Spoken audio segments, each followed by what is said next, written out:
महाराष्ट्र में कोरोना मुतासरीन की तादाद रोज बरोज बढ़ती जा रही है। गुज़िश्ता रोज 24 घंटों में 6,281 नए मामले सामने आए, जिसके बाद मुंबई मेयर ने महाराष्ट्र में मुंबई, पुणे, थाने समेत रियासत भर में एक बार फिर लॉकडाउन नाफिज करने की वार्निंग दी है। साथ ही महाराष्ट्र आने वालों को RT-PCR मनफी सर्टिफिकेट जरूरी करार दिया गया है।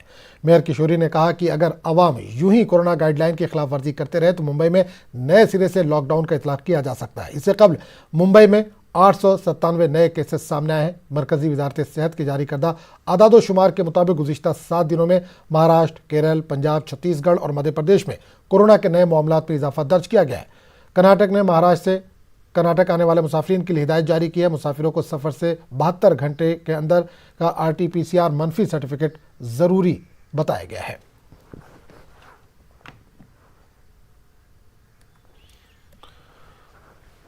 और इस पूरे मामले पर बात करने के लिए हम सीधे रुख करेंगे मुंबई का, जहां समाचार नुमाइंदे वसीम इस वक्त सीधे तौर पर जुड़े हैं। वसीम, महाराष्ट्र में कोरोना एक बार फिर सर उठा रहा है।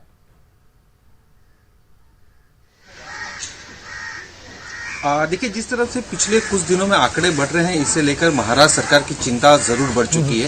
इसकी साफ वजह है कि पिछले कुछ दिनों से जिस तरह कंट्रोल में आई थी कोरोना के मरीजों की जो संख्या कम हुई थी, वो पिछले 14 तारीख के बाद लगातार एक सप्ताह में बढ़ती हुई नजर आ रही है। और अब जो आंकड़े हैं कम होने के बजाय अक्सर बढ़ता हुआ नजर आ रहा है। खास करके इसे लेकर जो ग्रामीण इलाके हैं वहाँ पे काफ़ी दिक्कतें हो रही हैं।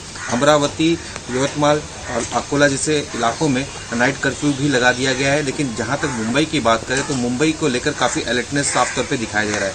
इकबाल चहल ने जिस तरह से जो BMC कमिश्नर है उन्होंने कई गाइडलाइन जारी की है, उसे लेकर लोगों से अपील भी की। और जो छापेमारी हो रही है खास करके BMC की द्वारा, ये कहीं ना कहीं बहुत तेज़ी साफ तौर पर दिखाई दे रही है। कितनी स्ट्रिक्ट नज़र आ रही है ये साफ तौर पर यहाँ पर दिखाई दे रहा है। क्लब हो या फिर शादी का हॉल हो, वहां तक के BMC के जो अधिकारी वो पहुंच गए हैं। जो रूल और रेगुलेशन को तोड़ रहे उन पे छापेमारी की जा रही है। अब तक मुंबई की बात करें तो 900 से ज्यादा बिल्डिंगें सील हो चुकी है, जिसमें सबसे ज्यादा मुलुंड जैसे इलाके हैं। तो BMC पूरी तरह से अलर्ट नजर आ रही है। तो वहीं ग्रामीण इलाकों की अगर बात करें तो वहां पे भी इसी तरह के नजारे हैं। नागपुर में भी इसी तरह की चीजें देखने को मिली है कि वहां पे भी जो मामले हैं काफी बढ़ते हुए नजर आ रहे हैं। तो ओवरऑल जिस तरह से महाराष्ट्र में संख्या बढ़ रही है, इसे लेकर CM उद्धव ठाकरे काफी चिंतित नजर आ रहे हैं। उन्होंने सभी अधिकारियों के साथ बैठक भी की थी। उस दौरान उन्होंने सभी जिला अधिकारियों को कहा था कि अपने अपने इलाकों की परिस्थिति देखकर निर्णय लीजिए। और अब बिल्कुल वसीम, कुछ शहरों में वीकेंड का कर्फ्यू लगा दिया गया, सैटरडे संडे का खासकर कर्फ्यू लगा दिया गया। तो क्या मुंबई वगैरह में या जो दूसरे शहर है महाराष्ट्र के, उसमें भी इस तरह की बात सामने आ सकती है, कर्फ्यू लगाया जा सकता है?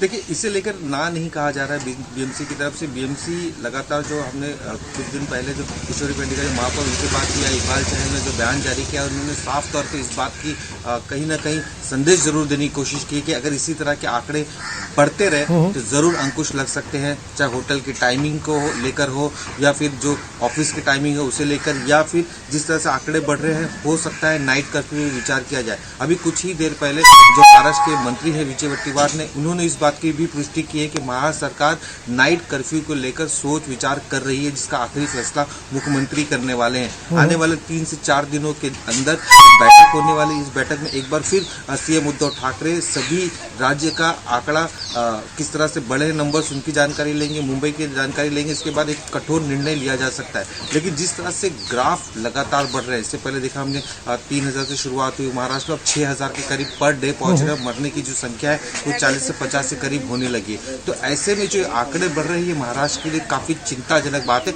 और नाइट कर्फ्यू में महाराष्ट्र सरकार का विचार चल रहा है और आने वाले दिनों में इसी तरह के कर्फ्यू अगर BMC द्वारा भी लिए जा सकते हैं, जिस तरह से आंकड़े बढ़ते नजर आ रहे हैं। चलिए, बहुत बहुत शुक्रिया वसीम इस तमाम जानकारी के लिए।